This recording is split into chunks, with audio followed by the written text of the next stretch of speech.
Assalamualaikum warahmatullahi wabarakatuh. Anak-anak yang soleh dan soleha, kembali lagi di pembelajaran hari Senin. Hari ini kita akan belajar pembelajaran baca tulis Al-Quran. Sebelumnya, yuk kita buka dengan bacaan basmalah, lalu disambung dengan doa belajar. Doa sebelum belajar. Bismillahirrahmanirrahim. Raditu billahi rabba wa bil islami dina wa bi Muhammadin nabiyya wa rasula. Rabbi zidni ilma warzuqni fahma. Alhamdulillah, semoga pembelajaran hari ini nantinya bermanfaat dan bertambah iman kita kepada Allah Subhanahu wa Ta'ala. Nah, anak-anak, pada pembelajaran sebelumnya kita sudah mempelajari surat Al-Falaq.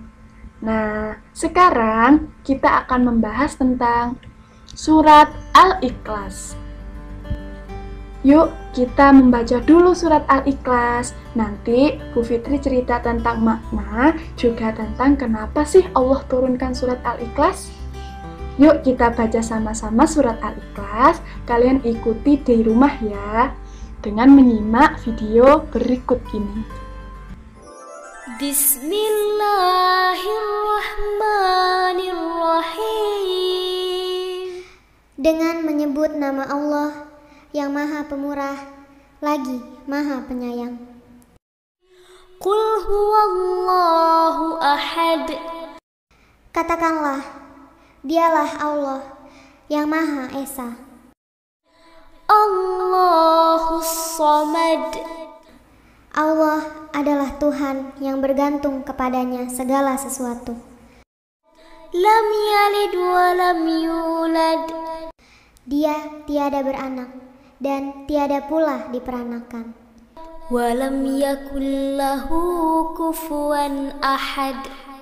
Dan tidak ada seorang pun yang setara dengan dia.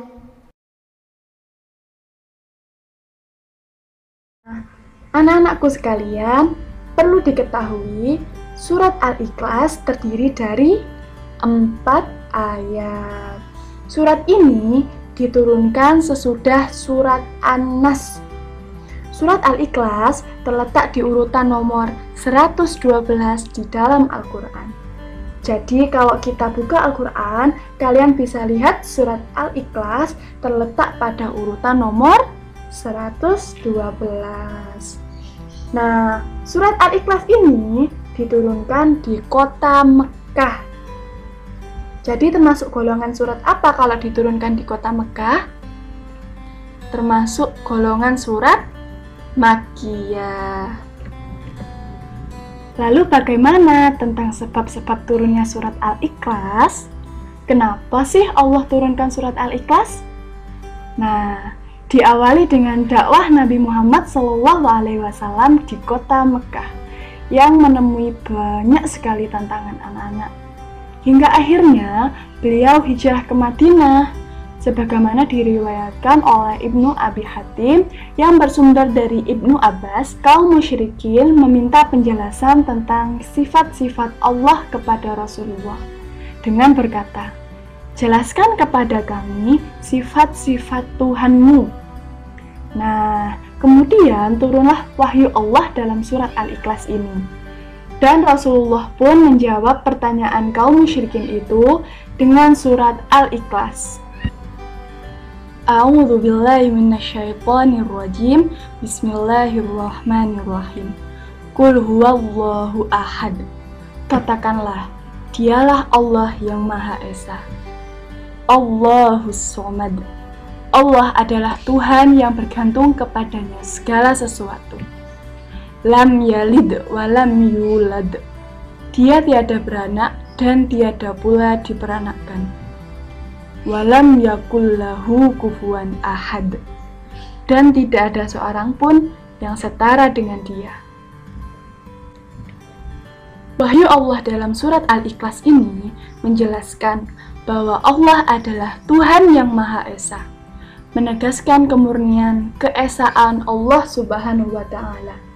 Iya, apa itu Esa anak-anak? Ada yang masih ingat? Esa itu satu, tidak ada Tuhan selain Allah. La ilaha illallah. Kenapa sih kita harus meyakini Allah itu satu? Tidak ada sekutu baginya atau tidak ada Tuhan selain Allah? Supaya kita menyembah hanya kepada Allah, bukan menyembah kepada yang lain. Contohnya, pada zaman jahiliyah, mereka menyembah berhala. Apa itu berhala? Berhala itu patung. Nah, kemudian ada yang menyembah pohon, ada yang menyembah gunung, matahari, seperti itu. Di dalam Islam tidak dibenarkan hal seperti itu, anak-anak. Kalau menyembah atau meminta permohonan kepada selain Allah, itu namanya berbuat syirik. Apa itu syirik? Syirik itu menyekutukan Allah. Nah, di sini kita diperintahkan untuk mengesahkan Allah, meyakini bahwa tiada Tuhan selain Allah. Nah, anak yang soleh dan soleha, semoga pembelajaran kali ini kita dapat mengambil manfaatnya.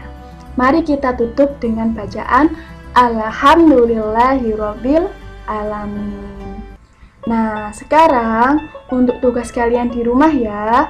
Tugas kalian adalah menghafal surat Al-Ikhlas dengan artinya. Bisa ya, hanya 4 ayat kok. Fitri yakin kalian sudah hafal surat Al-Ikhlas. Tinggal kalian nanti menghafal artinya saja. Paham ya? Tugasnya adalah menghafalkan surat Al-Ikhlas dengan artinya. Bu Fitri kasih waktu 1 minggu dari sekarang. Jadi minggu depan kalian sudah harus setor hafalannya.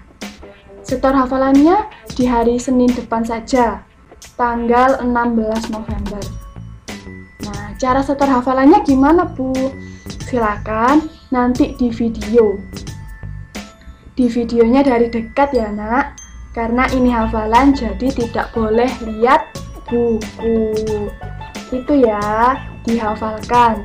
Setelah hafal, di video, lalu dikirimkan ke WA-nya Bu Fitri nanti saja, tanggal 16 November.